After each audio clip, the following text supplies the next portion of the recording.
Hi, I'm John Ellis, and welcome to my presentation on a practical scenario for computer network operations. I'm calling the scenario Australian Reconnaissance and Strategic Evaluation of Beijing National Defence from Influencing Trade. The backstory to this scenario is Beijing is a Chinese consulting business operating in Australia. The company represents the trade interests of Chinese foreign firms. However, various business dealings have led the intelligence community to suspect that the company is a front for Chinese intelligence and espionage operations. Beijing has been very active in lobbying Australian technology firms who serve as critical infrastructure to shift their manufacturing and supply of management services to China. In addition to espionage concerns, there are concerns around supply chain security and the possibility of nation or criminal operators exploiting these situations. Before we get into the technical aspects of this scenario, I want to revisit some of the models that are used in computer network operations, especially around how we progressively go through the various different targeting stages. And this here, what we have is the scope, the target intelligence model, TIM. And the first stage being around the operation scope, sort of understanding about the organization that we're actually pursuing and going after. The second is getting deeper into the environment and understanding the networks that make up the actual organization. And then we get deeper still and we're looking at the subnet, the VLANs of the networks and the systems are made up of. And then lastly, we're actually looking at the software and the data. All of this comes together in helping us understand progressively the systems and the environment that our target operates in. Surrounding the multi-layered threat intelligence model is a CNO ontology. This practical scenario will map itself against the four distinctive phases of this ontology and demonstrate how the tactics, techniques, and procedures of a CNO operator clearly map to these phases.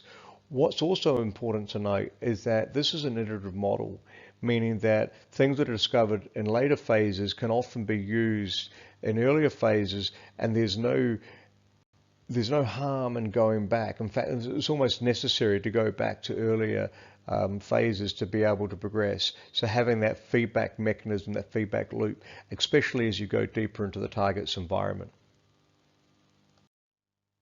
So feeding this all together, we start to see how this actually helps build out our cyber operations, where we're taking reconnaissance research data and leveraging that and being able to iteratively put it back into the process, and then being able to further refine our discover, access, and assurance leverage phases in our actual operation. So bringing this together for the operation scope, what I've done is I've broken it down into two main objectives, a primary objective and a secondary objectives. The primary objective is to breach Beijing domestic networks and establish a covert and persistent long-term surveillance program. The secondary objectives is to identify and collect material that can be analyzed by operational teams and intelligence operatives. And then if the opportunity presents itself, look at being able to establish automated surveillance reports and exfiltration of data without manual operational involvement. Additionally, I should also mention that this operation, as we get deeper into the scenario, is known as OPBJAQ, short for Operational Beijing. So now bringing it into really the first phase of our actual CNO ontology, the discovery phase. And this is broken down, broadly speaking, into two distinct areas, the research and the reconnaissance part. And the research part, really what we're doing, or what I've been doing, is interacting with social media and various different registries out there. In a real-world scenario, I'd actually be using tools such as Multigo, and perhaps also a few other tools, depending on where you are in the world, to be able to pull up information that is publicly available, or perhaps even leveraging some of the information that's on the dark market, getting in there and looking at username dumps, etc. But in this particular scenario, what I've done is I've just kept it fairly simple and vanilla. And what I've done also is I've registered the domain name beijiantuan.io, and I've hosted it up on AWS Routes 53 DNS service, so that as we go through later on, you'll see that I've been able to interact with the DNS environment. I've populated the MX records pointing to the mail server, etc. Have a fictitious but actually real IP address that this organization is behind. So it just really gives us a sort of sense of what we can do. Also, because AWS does a fairly decent job of managing its security, there's a lot of sort of failures in being able to get zone transfers happening. So it sort of reflects probably a real more operational situation in which an organization has taken some basic steps to securing its DNS infrastructure. And then that brings me into the next part, which is a reconnaissance. So once we're sort of honed in on the actual target, we sort of get a little bit deeper and we start interacting with the actual services, and we start going through that. So let me move into the next particular slide where I've actually worked out the workflow and what I've been doing. So starting off, using a various number of open source intelligence tools, AusNet tools, collecting a bunch of information, and then pulling that through. And as you can see, via, in this particular case, using Kali at the time, looking at who is beijiantuan.io, getting returns on that, pulling up information, querying, and what we end up with is the IP address of 203.88.88.254. Now, also, just to provide a little bit of context, created a LinkedIn profile, a fake one, of course, of probably one of my favorite modern heroes, well, modern being a relative term here, Alan Turing, a man who has done much for our profession, and also pulled up or created a fictitious company here, which we call Beijiantuan, and sort of providing a little bit of information about it and sort of saying, hey, look, this small organization based in Sydney and doing what it does. So from this, we're able to pull out information about the company and about the email address of an individual that we're actually interested in. So building it into a little bit more deeper, sort of going into this sort of active direct discovery phase, what I do is I do a net discover to sort of work out what hosts are actually live on the network. Now, later on, I'll go through and I'll describe what there's my virtual lab that I've built for this. But what we can see is that I've actually got three hosts actually. I've got the Kali Linux server or system. I've got the firewall that's actually segregating between me and the target's network, and also I have a router which I set up, a little Viata router that allowed me to be able to have the whole entire lab have internet access in a controlled fashion through my laptop. And then we go through and we start looking at the sort of Nmap in the target host to determine listening services, etc. And then we go into the vulnerability scanning phase. And then what I did here is I used multiple tools. I used the Nmap scripts, also OpenVAS and Armitage. Armitage I found to be very frustrating, didn't really give me a lot of insights as what I was looking for, a lot of false positives, and quite frankly I was quite disappointed. I don't really think it's a powerful vulnerability scanning tool. OpenVAS, however, a bit of a different story, very much in the same domain of, say, the Tenable's Nessus scanner. And the Nmap in NSE scripts, I think that they really do present quite an interesting proposition if you're trying to get under the radar, if you're not wanting to make too much noise. So what we see here from a basic scan, in fact, this wasn't really basic, I went through and threw the kitchen sink at it, was that we see that we have an open relay. And from that, we sort of start to go through and do a little bit more. So just going back through on the reconnaissance, so the 203.88.88.254, pull up, this is the net discover. Obviously I'm doing it from my own machine here, so it's only going to find two live hosts on the network. One is a router, one is the firewall. And then from there we run through the Nmap scan. And the Nmap scan comes back and says, hey, look, this is all we've got. We've got port 22, 2580, 465, 587, and 444. Now, some of these are quite interesting because the firewall actually used for this particular lab is the Sophos. I think they brought the Astro distribution a few years ago, the Astro firewall solution, and it's actually quite a powerful little platform, and they provide a home edition license, which is what I use for this particular project, and found it quite to be quite powerful and very, very frustrating and being able to get through it. And that sits on port 4444, which is interesting given the fact that it's probably a bit of a laugh back at the hacker community, given the fact that it's a very popular Metasploit port. And all the other ports seem fairly stock standard. And as we'll see later on, as we get deeper into this particular scenario, they all present some interesting findings. So, as I mentioned earlier, running the OpenVAS against the IP address of 203.88.88.254 reveals several vulnerabilities. Of particular interest is that the mail server is configured as an open relay. Now, I should say at this particular point, when you're conducting CNO, you're not going to know what's behind that. Now, the configuration I actually ran here is that this firewall was actually port forwarding for two hosts. One was a web server and the other one was for mail server, both sitting in a orange DMZ, or the orange LAN as I called it. And the other one was, as I mentioned before, running through and using the Nmap scripting engine, I was able to sort of validate some of these vulnerabilities that popped up in the OpenVAS and go a little bit deeper into it. And I think that in a real operational environment, you know that a well-cautioned blue team in the adversary, in the defender, is going to they're going to be wary of, they're going to be alert to these types of scans coming through. So I tend to favor taking my time and being low and slow and being able to really probe the network and blend that in with normal type of traffic. And I think this is where the Nmap scripting engine does play a big role here. However, you do need to be incredibly patient to be able to get the results that you're looking for.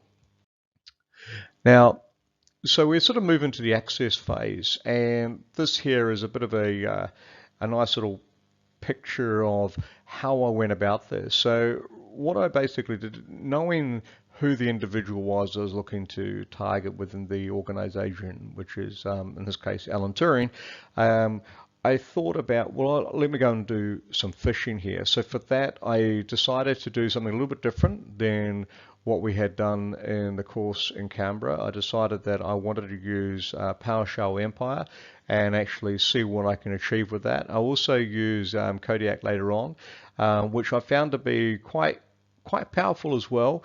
I did have some difficulties in being able to get it to work as smoothly as I would like. The other part was to actually use a boot to root system, capture the flag platform, like Metasploitable, but this one was Zico, which essentially is a nice little web server with lots of vulnerabilities in it. And I went through that process and I actually exploited that. So on the left hand side here, what I did is establish the PowerShell Empire setup. I created a phishing Word document with a macro inside of it. What I found was really quite powerful about this was, once I set up the target machine, which was Windows 8, and with Office 2016, with all the basic settings, including Windows Defender, the macro, and with not even clicking on the actual allow the edit function, as you'll see later on, the PowerShell, the Empire PowerShell still made a connection back to my command and control, which was quite amazing.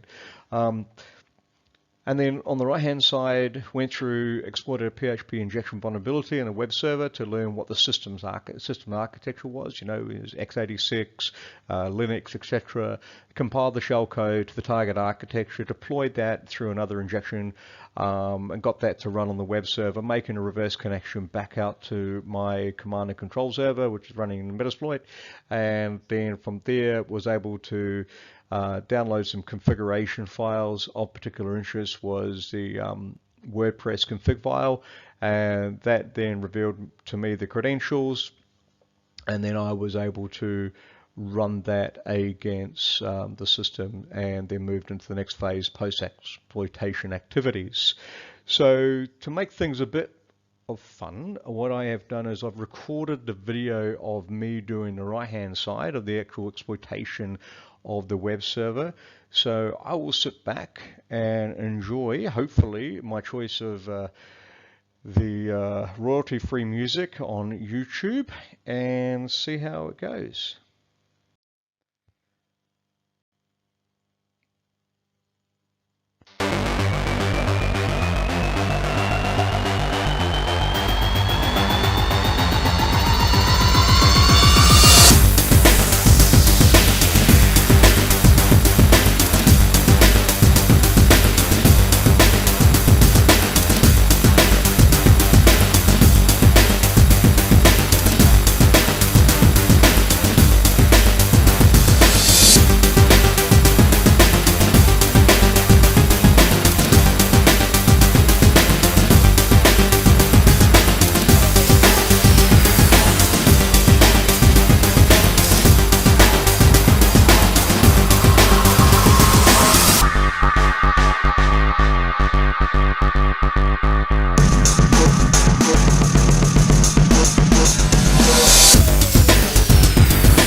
And there we go.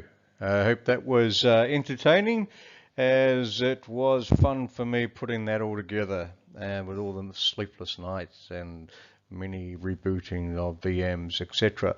So the next part was to fish Alan.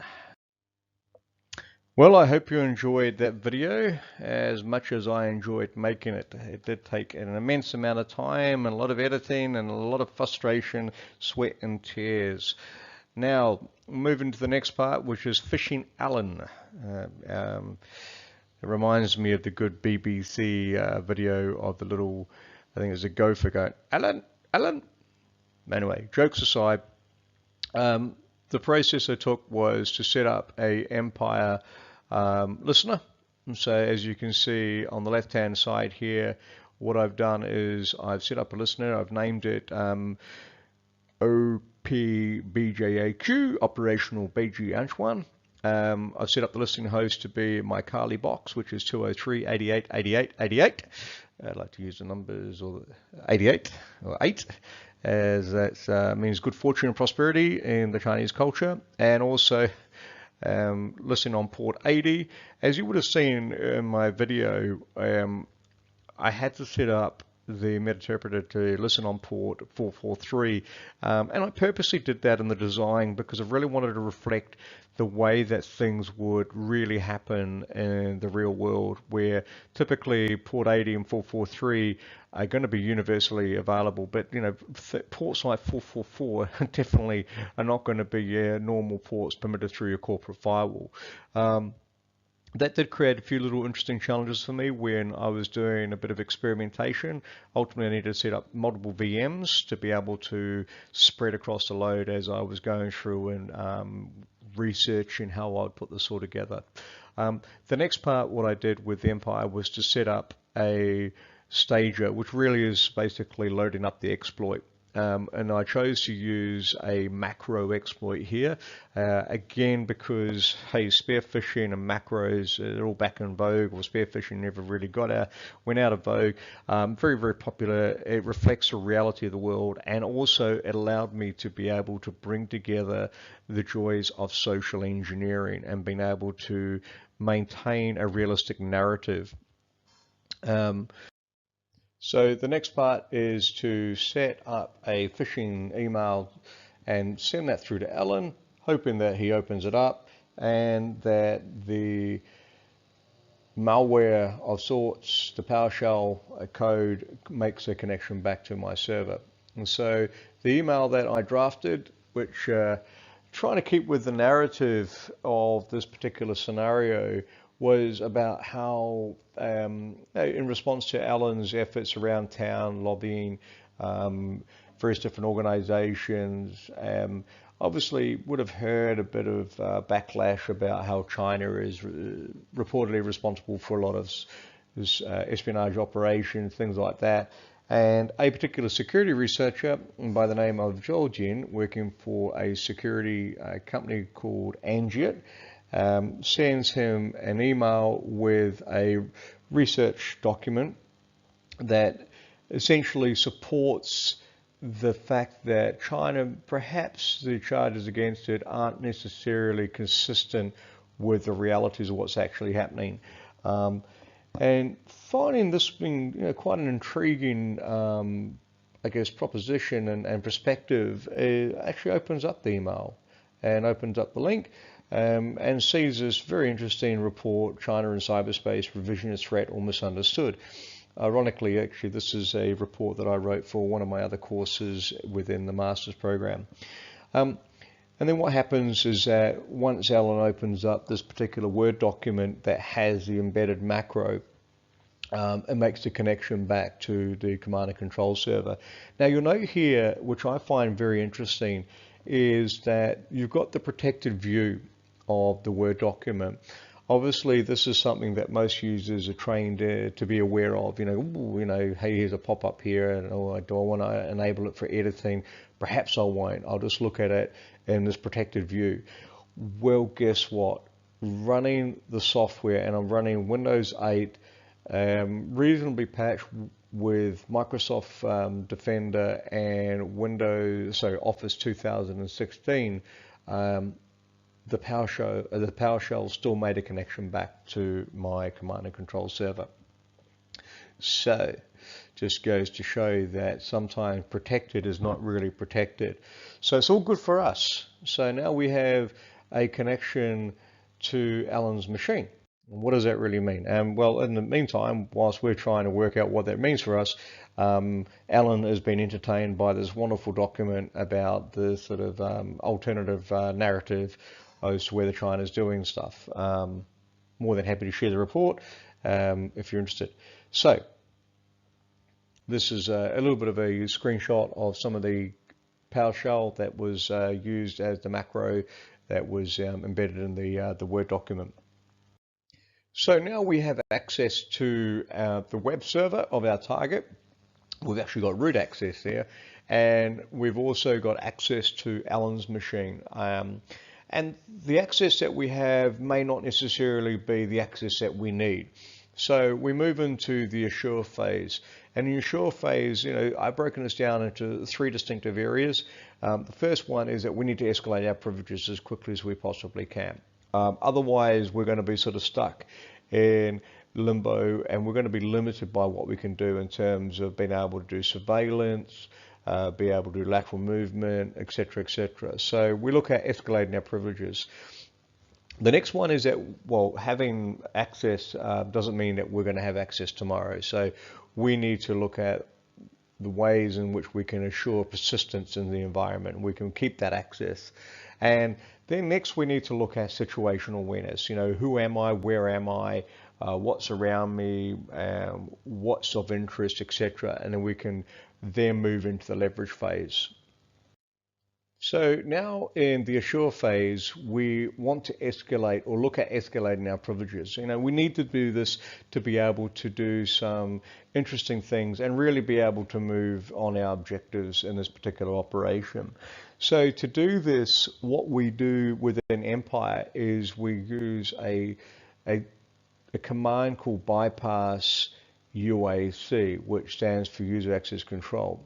And the syntax for that is bypass and then the listener that you're actually wishing to connect with. In this particular case, it is OPBJAQ. So as you can see here, I've highlighted that, and that allows us to then be able to hopefully get access to an elevated state of our a compromised host. And the way that we know that we've been successful in this is that what happens is that Empire then makes a connection back to our command and control server, and down here what you see is a little asterisk next to the user's name, and that signifies that we're now running at integrity level 1, which basically is the high integrity level, meaning that we've got administrative access in this particular instance. So now that we've got that, what do we have to do? The next part is that we have to look at keeping our access. This is critical. A simple reboot would mean that we would have to wait for Alan to open up that Word document again, etc. And there's no guarantees that he's going to be interested in reading that document again. So the next thing we have to look at doing is how do we actually persist in this environment? And thankfully within the Empire world, we have the ability to be able to do a few little tasks here. In this particular one, we're going to schedule a task, and we're going to basically set it so that on logon, you see here, we will set that to be true and also make a connection back to the listener that we configured earlier, execute that. That writes a particular registry setting within Windows. And what I did next was to reboot the machine, and hello, we get another connection coming directly back. What's also interesting here is if we look at the actual username, now we see that we're actually running the system level. So we're no longer running the user context. Now that can cause a few interesting challenges later on, depending on how the permissions are set up with the system, and also depending as to whether you're running in a domain setup or you're running in a standalone setup, as I found through my research. Now that we have access to the environment and we've been able to escalate our privileges and be able to persist in the environment, we now need to look at understanding where we are and get some situational awareness. Now within the Empire toolsuite, what I've done here is I've just shown two specific commands that can be used to help start building this out. I mean, there's obviously many other tools and many other techniques have been able to achieve this. But what I've done here is I've essentially looked at trying to understand the computer details of the host that I'm actually on, which in this particular case is Alum.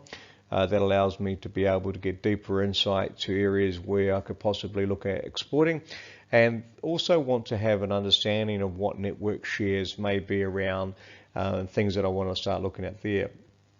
Additionally, what I can start to do is I can, once I understand what the IP address of the host is that I'm connected to and the subnet, I can start looking for other systems on the particular network and start to map out the network and get an understanding around areas that or potential hosts that I could go and target.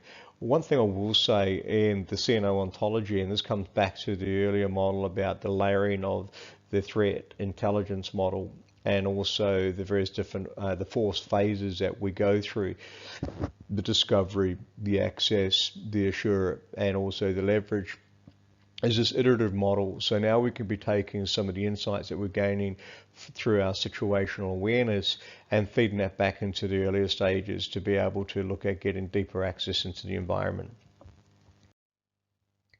One of the things that I wanted to do with this particular scenario was to look at ways to build some resilience into the post-exploitation operations.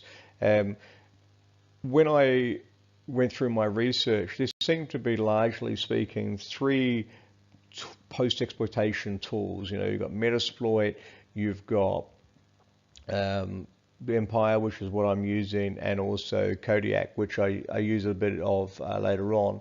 And you know, Metasploit is, I guess, a very, very powerful tool, and I use that in the exploitation of the web server. The challenge with it is it's very well easily detected in the environment, and it is very noisy in most cases, especially when you're trying to deploy you know, shells and etc. and some binaries onto the actual target system. The PowerShell of Empire is very, very powerful, but the challenge, of course, with that is that it's now being tagged by more and more antivirus and endpoint detection response solutions. And Kodiak, what I really like about Kodiak is that it is essentially a JavaScript type RAT, you know, using COM and using Windows scripting hosts and things like that. So it really does provide a lot more flexibility. But it can also be quite challenging and fiddly to be able to get working consistently, depending on the privilege level. And again, this is a post-exploitation tool, so it is clearly expected that you already have ways to be able to get access into the environment. So what I did was to try and set up Kodiak on the actual web server that I'd compromised. I wanted to set up essentially a conduit staging server within the environment where I could persist on that and then be able to conduct operations from this particular host. And if I got if the PowerShell was becoming too noisy with some of the lateral movement I was doing, I could look at other tools and really have, I guess, different options and have a bit more resilience. But what I found with the configuration of the web server was it wasn't being able to go out there and pull down, you know, basically to GitHub and pull down the project of Kodiak. Now that was largely due to the configuration of the actual the boot to root Zico instance. But you know, this is a reality where you may have blocked access out to the internet from a web server in terms of the type of connection. So you know, the web server can't initiate outbound connections, and so that does reflect reality. So what I then did was I copied across the zip file of the project onto the web server. Now, I will be frank, you know, a web server having external SSH access, it does seem a little bit extreme, but then it's not that uncommon when you start thinking about cloud-hosted environments where people are using SSH to be able to remotely administer. Not best practice, but it is a common practice.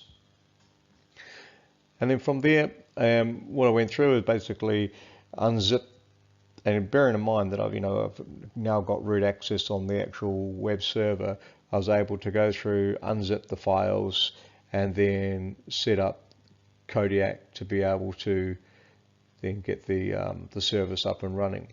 Now, I will be honest, I did have some challenges with being able to get Kodiak consistently running all the time, especially on a target system that had joined the domain. If the system was not joined to the domain, I had no difficulty in getting Kodiak running consistently. So that is something that would be required further investigation to understand as to exactly the root cause. Now, one of the things that I just sort of built this in here is that coming back to the web server, there's no assumptions made that the web server actually has access to the internal environment. So the first thing I did after establishing getting roots to the web server was to really, again, this comes back to situational awareness, which is to say, who am I, where am I? And from this, I was able to work out, okay, this is the IP address, this is the subnet, etc. And also knowing what I knew about the actual compromised host that Alan's got, I wanted to see if I could actually ping to that. But also, as part of this doing the insurance, was to sort of look at what's around me. And from here, I could work out, oh, okay, I've got 49, which happens to be the gateway. In this case, it's the firewall. And I have 51, which happens to be the mail server. So this comes back to the earlier point of where the IP address of the target being 203.88.88.254 was actually forwarding or masquerading two other services behind it. So when I did the Nmap scan, it presented itself as a single host, but in fact actually what it was doing was actually enumerating multiple hosts, and so that's actually the total sum of the services that are running across split hosts. So that's something to keep in mind when looking at the exploitation. So I really wanted to demonstrate that once I got to the host, that I could start to look around, get a sense of what was going on. And this actually serves a bit of a purpose later on, my final slide, when I start to talk about what to next in this particular scenario. So we move into the final phase, which is really the leverage phase, moving on the objective. And so this is just sort of recapping what we've done here, which is essentially send a phishing email to Alan, and we now have this wonderful, powerful tool that is obviously surveilling, monitoring, and being able to give us the ability to pivot throughout the network. And again, as I mentioned earlier, I wanted to set up a second command and control platform, post-exploitation platform, and I did that on the web server with the Kodiak.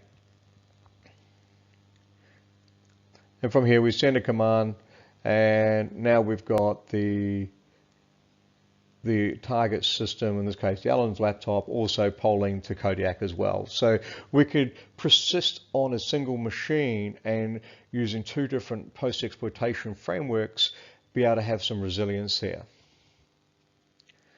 And then from here, we start looking around the network, try to get a sense. Hey, we see a Windows server sitting over here.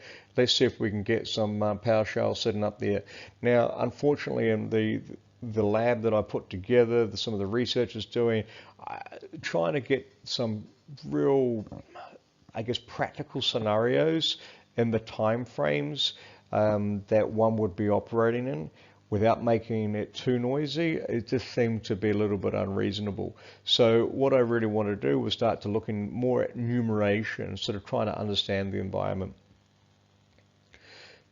And again, it's sort of highlighting here that I would have liked to spend a little bit more time working at that. When I say I would have liked to have spent a bit more time, if I was a CNO operator, I'd be putting that in my roadmap of things that I wish to be doing, saying, okay, now I know this environment, I actually want to sit here, I want to understand a little bit more about this environment and the possibility of me moving deeper into the environment, but still maintaining, I guess, my activities under the radar.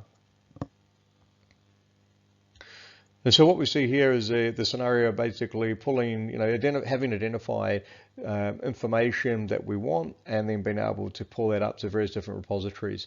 So the three methods that I've proposed here is using Dropbox, which is something that Empire supports. And I sort of got half success in being able to get Empire to be able to exfiltrate into Dropbox. I was able to get Dropbox to be the listener service and get the infected system talking to Dropbox and be able to do that. So that's a nice way of being able to, I guess, masquerade or obfuscate the C2 communications.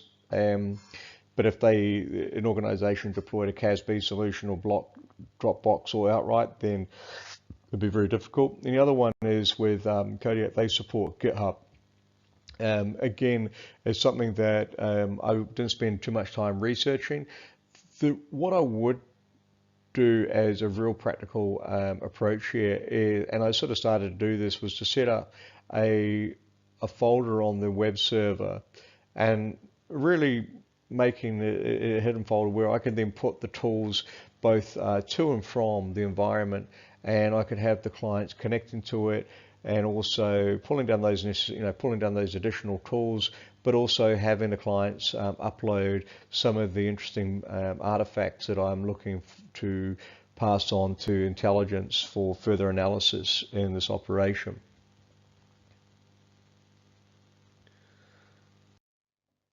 So here what we're doing is we're looking at collecting the evidence by leveraging screenshot capabilities of the tools. So in this particular scenario, what we have is we have Alan, who has was drafting an email to someone in China and has already, outside of the email client, written something and encrypted it with PGP and has imported that into the email message.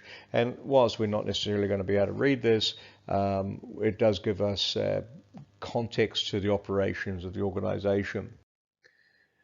A key one is obviously to steal the credentials, and this is one of the great capabilities, I think, of some of these post-exploitation tools. And the thing I certainly like about Empire, Kodiak as well, is the ability to be able to do things that feels natural. It doesn't really seem to be unnatural. It doesn't seem to be, oh, that's overly suspicious. So what we do here is we look at a prompt that we're going to send to the user. And if I think about a normal day, you do get a lot of error messages that are popping up, this and that, etc. So what we do is we generate a simple error message saying, hey, lost contact with the domain controller. And that's not out of the realms of possibilities. And when we look at some of the tools that have been used by various different intelligence agencies, leveraging different error prompts, etc., this is absolutely what goes on. And then we say that credentials are required. So poor old Alan is saying, oh, okay, I have to then re-enter my password into the system. And then what happens is that we capture that. And so what we now have is we actually have Alan's domain password. Crack Enigma. Interesting. In our toolbox of post-exploitation tools is the keylogger. And what I've done here is I've created a scenario where Alan is interacting with his favorite cloud sharing platform, Dropbox, and we're running a keylogger on his system. And what we see is that we're able to capture his Dropbox credentials. And that would allow us to be able to log in, obviously have a look around, and depending on the security settings that he has, hopefully go undetected. Up to this point, everything that we have done has been about getting access and maintaining access to the environment, as well as also establishing a degree of situational awareness for other possible future targets. But really, we've captured no data that would be useful for downstream analysts. And this is where we really need to move to be able to make this operation a degree of success. So what I've done is I've created a very simple job which will look through Alan's system, looking for keywords of China and Australia, only Office documents, and specifically in the users directory. Now, in a real world scenario, you'd be looking at more exhaustive searches to be able to find hidden files, directories, and encrypted documents, and things like that, and ciphering up as much information as you possibly can for offline analysis. But keeping it simple and really trying to demonstrate the capability of just running this simple job. And what happens is we get a nice little result coming back where we've got some interesting documents that highlight Alan may be doing something that may not necessarily be in the interest, in our best interest. So we then zip all of that information up, and then we transfer that back to the system, to our systems for later for further analysis. Now, as I had described in the earlier sections, there's several ways that I was looking at being able to exfiltrate data out using these tools that I've been researching. There's got Dropbox, you've got GitHub, you can be pushing it through to the compromised web server. There's also some pretty sophisticated techniques using things like steganography. We could be pushing things through to Twitter, social media, Facebook. There's a lot of different techniques to be able to exfiltrate the data out of the organization. So I'm just trying to keep it simple here to illustrate the capability and really the CNO ontology. But there's a lot of possibilities that we could be exploring further on down the track.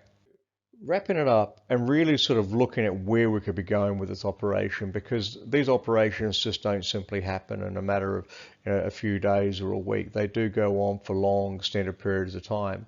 The things that I would be looking at is, a watering hole attack. I'd be looking, because now that we've got access to the web server, I'd be wanting to implant some malware or even something as basic as a browser exploitation framework and some JavaScript, and hooking the users' browsers that come through to the actual website, putting some stuff up on AWS to be able to beacon back and building up a profile of the type of users and where they're coming from and things like that.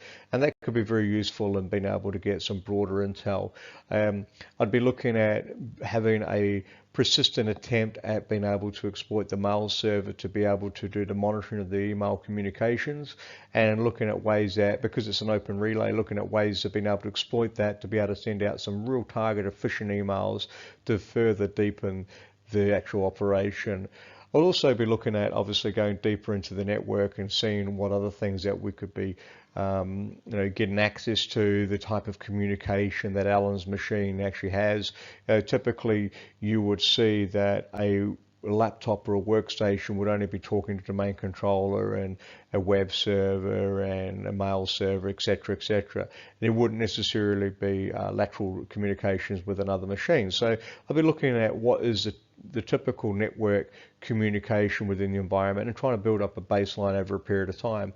And then lastly, something that I would be really wanting to try and spend more time in understanding is ways to automate this entire process so that you can have very little human intervention and be able to also inject a degree of randomness in the way that we go through and we conduct surveillance and collect the data. And that would allow us to be able to really blend into the environment and over a period of time essentially become part of the baseline, so that the target has no understanding or idea that we actually are part of their environment, and that we're able to siphon off intel and send it through for further analysis. So this is my lab setup that I use for both my research and also for the conducting of the practical scenario. I decided to go down the path of using VMware. I did look at using AWS. The challenge that I had with AWS in the early stages was the fact that I was receiving a few nasty emails about some of the scanning that I was doing and things like that. And also I found that the performance from the browser back into AWS wasn't exactly what I was looking for. So this is it. The firewall, as I mentioned earlier, I was using this the Sophos firewall, the UTM. They make pretty much almost a fully featured version available for home users, so I used that. They also provide that as a VM. The web server, as I mentioned, was a Metasploitable like capture the flag, boot to root project called Zico. The mail server I built from ground up using Ubuntu or Debian. And then for all the Windows environment, I essentially pulled down from Microsoft evaluation VMs that they provide, and then set that up. And I try to use the systems with a reasonable degree of patching. As part of the research I did, just as I mentioned in some of the earlier slides, I'd struggled with getting some of the post-exploitation tools to work as well as I would like, depending as to whether the system was actually joined to the domain or not. I got every single system to run the exploit code even when fully patched, but the challenge was really how to get that code onto those boxes in a real world scenario. And the phishing emails seemed to be the most logical choice. There are other ways that I looked at and explored, but for the purpose of trying to create a practical scenario that supported the narrative, that's what I opted for. And as I mentioned, for further on down the track, what I would be looking at is sort of further research in ways to be able to get deeper into the network. And I did play around with things like golden ticket attacks, etc. I just found that they just weren't able to work as reliably as I wanted in a more patched, hardened environment. And lastly, this is sort of a bit of a look at the all the VMs as they're running. I should have put a picture here of all the memory utilization resources being consumed on my laptop. I didn't.